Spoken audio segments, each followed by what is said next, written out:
கர்த்தருடைய பரிசுத்த நாமத்துக்கு மகிமை உண்டாவதாக. இந்த நாளிலும் உங்களுக்கான வேத வார்த்தைக்கு நேராய் உங்களை அன்போடு கூட அழைக்கிறோம். இந்த நாளிலும் தியானத்துக்கென்று 1 கொரிந்தியர் 1 அதிகாரம் 24வது வசனத்தை வாசிக்க கேட்போம். எவர்கள் அழைக்கப்பட்டிருக்கிறார்களோ அவர்களுக்கு கிறிஸ்து தேவ பலனும் தேவ ஞானமுமாயிருக்கிறார். பிரியமானவர்களே, இங்கே ஆகிலும் யூதரானாலும் கிரேக்கரானாலும் என்ற வார்த்தையை பார்க்கிறோம். எவர்கள் அழைக்கப்பட்டார்களோ, அந்நாட்களிலே யூதர்கள் மத்தியிலே பிரதானமாய் காணப்படுகிறது. முதலாவது யூதர்கள், இரண்டாவது கிரேக்கர்கள். யூதர்கள் வேதத்தின் அடிப்படையிலே சிறந்தவர்கள், கிரேக்கர்கள் உலக ஞானத்தின் அடிப்படையிலே சிறந்தவர்களாயிருக்கிறார்கள். ஆதலால் பிரியமானவர்களே, இஸ்ரவேல் ஜனங்கள் என்றும் புறஜாதிகள் என்றும் 2 பிரிவாக அந்த நாட்களிலே உலகத்தை இஸ்ரவேல் ஜனங்கள் பிரித்தது உண்டு. ஆனாலும் இங்கே அப்போஸ்தலனாகிய பவுல் சொல்லுகிறதை பார்க்கிறோம். எவர்களாய் இருந்தாலும் அழைக்கப்பட்டிருக்கிறார்களோ, அவர்கள் எவர்களாய் இருந்தாலும் அவர்களுக்கு கிறிஸ்து தேவ பலனும் தேவ ஞானமுமாயிருக்கிறார். இங்கே தேவ பலன் என்பது என்ன? ரட்சிப்பு, ஒரு புதிய வாழ்க்கை. தேவ ஞானம் என்பது என்ன? தேவனுடைய ரட்சிப்பினுடைய திட்டம். பிரியமானவர்களே, ஒவ்வொரு மனுஷனும் ரட்சிக்கப்பட வேண்டும், கிறிஸ்துவுக்குள் ஒரு புது மனுஷனாய் மாற வேண்டும். இந்த ஒரு மாற்றத்தை, இந்த ரட்சிப்பை அருளுகிறது கிறிஸ்து இயேசுவாக இருக்கிறார். அது தேவனுடைய வல்லமை என்று விளங்கப்படுகிறது. அது மாத்திரமல்ல, இந்த ரட்சிப்பின் திட்டத்திற்குள்ளாக பிரியமானவர்களே ஜனங்கள் விசுவாசத்தோடு கூட வருகிறது என்பது தேவனுடைய ஞானமாயிருக்கிறது. தேவன் இந்த உலகம் முழுவதையும் தன்னுடைய ரட்சிப்பின் திட்டத்தின் மூலமாய் அவர்களை ஆண்டவருக்குள் கொண்டு வர வேண்டும் என்பதுதான் அவருடைய அனந்த ஞானம் என்று வேதத்திலே நாம் பார்க்கிறோம். பிரியமானவர்களே, கர்த்தர் நல்லவர், அவருடைய கிருபை என்றும் உள்ளது. எபேசியர் 2 அதிகாரம் 14வது வசனத்திலே நாம் பார்க்கிறோம். பிரியமானவர்களே, கர்த்தர் நல்லவர், அவருடைய கிருபை என்றும் உள்ளது. எப்படி எனில், அவரே சமாதான காரணராகி இரு திறத்தாரையும் ஒன்றாக்கி பகையாக நின்ற பிரிவினையாகிய நடுச்சுவரை தகர்த்து சட்டத்திட்டங்களாகிய நியாயப்பிரமாணத்தை தம்முடைய மாம்சத்தினாலே ஒழித்து இஸ்ரவேல் மற்றும் கிரேக்கர்கள் அல்லது புறஜாதிகள் என்று அழைக்கப்படுகிறவர்களை தமக்குள்ளாக ஒரே புதிய மனுஷனாக சிருஷ்டித்து இப்படி சமாதானம் பண்ணி பகையை சிலுவையினால் கொன்று அதனாலே இரு திறத்தாரையும் ஒரே சரீரமாக தேவனுக்கு ஒப்புரவாக்கினார் என்று அங்கே கிறிஸ்துனுடைய பாடு மரண புண்ணியத்தை குறித்து நாம் பார்க்கிறோம். இன்னும் ஆதியாகம புத்தகம் 12 அதிகாரம் 3வது வசனத்திலே பார்ப்போம் என்று சொன்னால், அங்கே ஆபிரகாமுக்கு பூமியில் உள்ள வம்சங்கள் எல்லாம் உனக்குள் ஆசீர்வதிக்கப்படும், உன் சந்ததிக்குள் ஆசீர்வதிக்கப்படும். அந்த சந்ததி கிறிஸ்து இயேசு.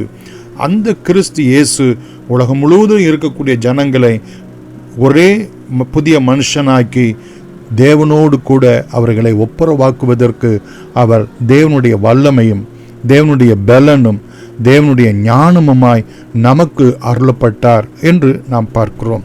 பிரியமானவர்களே, கொலோசியர் 2 அதிகாரம் 3வது வசனத்தை பார்ப்போம் என்று சொன்னால், கர்த்தர் நல்லவர், அவருடைய கிருபை என்றும் உள்ளது.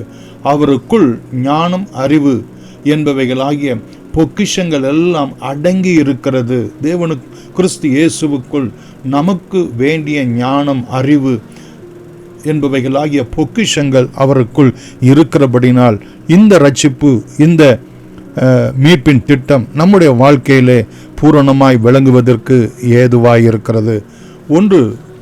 ரோமர் 1 அதிகாரம் 16வது வசனத்திலே பார்க்கிறோம். கிறிஸ்துவின் சுவிசேஷகத்தை குறித்து நான் வெட்கப்படேன். முன்பு யூதரிலும் பின்பு கிரேக்கரிலும் விசுவாசிக்கிறவர்கள் எவர்களோ அவர்களுக்கு ரட்சிப்பு உண்டாவதற்கு அது தேவ பலனாய் இருக்கிறது. சுவிசேஷகம், இயேசு கிறிஸ்துனுடைய பாடு, மரணம், உயிர்த்தெழுதல், திரும்ப அவர் வர இருக்கிறது என்கிறதான இந்த ஒரு சுவிசேஷகம் நமக்கு தேவ பலனாய் ரட்சிப்பாய் கொடுக்கப்பட்டிருக்கிறது. அது யாவருக்கும் உரியது என்று சொல்லி நாம் பார்க்கிறோம். அந்த சுவிசேஷகத்தை அறிவிப்பதை குறித்து நான் வெட்கப்படுவது இல்லை என்று சொல்லி அப்போஸ்தலனாகிய பவுல் அங்கே சொல்லுகிறதை நாம் பார்க்கிறோம். 1 கொரிந்தியர் 1:18 இந்த சிலுவையை பற்றிய உபதேசம் கெட்டுப்போகிறவர்களுக்கு பைத்தியமாய் இருக்கும், ரட்சிக்கப்படுகிற நமக்கோ அது தேவனுடைய வல்லமை, தேவனுடைய பலனாய் இருக்கிறது என்றும் இங்கே வேதத்திலே நாம் பார்க்கிறோம். கர்த்தருடைய பரிசுத்த நாமத்துக்கு மகிமை உண்டாவதாக. ஏசாயா 11:2 அவருக்குள் தேவனுடைய ஞானத்தின் ஆவியானவர் இருந்தார் என்றும், இன்னும் லூக்கா 11:49 தேவனுடைய ஞானமானது பிரியமானவர்களே கர்த்தர் நல்லவர், அவருடைய கிருபை என்றும் உள்ளது.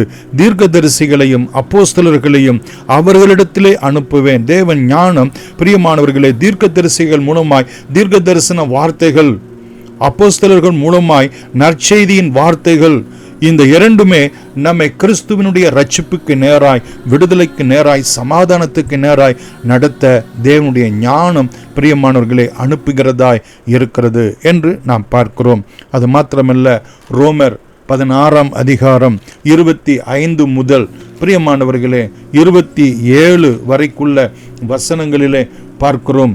ஆதி காலம் முதல் அடக்கமாயிருந்து இப்பொழுது தீர்க்க தரிசன ஆகமங்களினாலே அனாதி தேவனுடைய கட்டளைகளின்படி வெளியரங்கமாக்கப்பட்டதும் சகல ஜாதிகளும் விசுவாசத்திற்கு கீழ்ப்படியும்படிக்கு, சகல ஜாதிகளும் கிறிஸ்து இயேசுவை பற்றும் விசுவாசத்திற்கு கீழ்ப்படியும்படிக்கு அந்த நற்செய்தி, அந்த தேவனுடைய கட்டளை, அந்த தீர்க்க தரிசன ஆகமங்கள் உள்ள வார்த்தைகள் பிரியமானவர்களே அவர்களுக்கு நற்செய்தியாய் அறிவிக்கப்படுகிறது. பிரியமானவர்களே, ரகசியத்தை வெளிப்படுத்துகிறதான இயேசு கிறிஸ்துவை பற்றிய பிரசங்கமாகிய என் சுவிசேஷத்தின்படியே உங்களை ஸ்திரப்படுத்த வல்லவரும் தாம் ஒருவரே ஞானம் உள்ளவருமாய் இருக்கிற தேவனுக்கு இயேசு கிறிஸ்துவின் மூலமாய் என்றென்றைக்கும் பிரியமானவர்களே மகிமை உண்டாவதாக. இன்னும் 1 கொரிந்தியர் 1:30 கூட நாம் பார்க்கிறோம். இயேசு கிறிஸ்துவே தேவனால் நமக்கு ஞானம், நீதி, பரிசுத்தம், மீட்பும் ஆனார் என்று நாம் பார்க்கிறோம். ரோமர் 8 பிரியமானவர்களே 28 முதல் 30 வரைக்குள்ள வசனத்திலே பார்க்கிறோம். 28 முதல், அன்றியும் அவருடைய தீர்மானத்தின்படி அழைக்கப்பட்டவர்களாய் தேவனிடத்தில் அன்பு கூறுகிறவர்களுக்கு சகலமும் நன்மைக்கு ஏதுவாய் நடக்கிறது. தம்முடைய குமாரன் அநேக சகோதரருக்குள்ளே முதற் பேரானவராய் இருக்கும் பொருட்டு தேவன் எவர்களை முன் அறிந்தாரோ அவர்களை தமது குமாரனுடைய சாயலுக்கு ஒப்பாய் இருப்பதற்கு நாம் எதற்காக அழைக்கப்பட்டோம், எதற்காக ரட்சிக்கப்பட்டோம், எதற்காக இந்த மீட்பின் திட்டத்துக்குள் ஞானமாய் நாம் ஆண்டவர் நம்மை கொண்டு வந்திருக்கிறார், குமாரனுடைய சாயலுக்கு ஒப்பாய் இருப்பதற்கு முன்குறித்திருக்கிறபடியினால் எவர்களை முன் அறிந்தாரோ, எவர்களை முன் குறித்தாரோ அவர்களை அழைத்தும் இருக்கிறார், எவர்களை அழைத்தாரோ அவர்களை நீதிமான்கள் ஆக்கியும் இருக்கிறார், எவர்களை நீதிமான்கள் ஆக்கினாரோ அவர்களை மகிமையும் படுத்தி இருக்கிறார் என்கிற இந்த வசனம், இந்த சத்தியம் உங்களுடைய என்னுடைய வாழ்க்கையிலே இயேசு கிறிஸ்துவின் மூலமாய் பூரணமாய் விளங்க இன்றும் என்றும் அவருடைய வருகை பரியந்தம் அந்த ஆசீர்வாதம், நன்மை, கிருபை உங்களோடு கூட என்னோடு கூட இருப்பதாக. ஆமென். God bless you.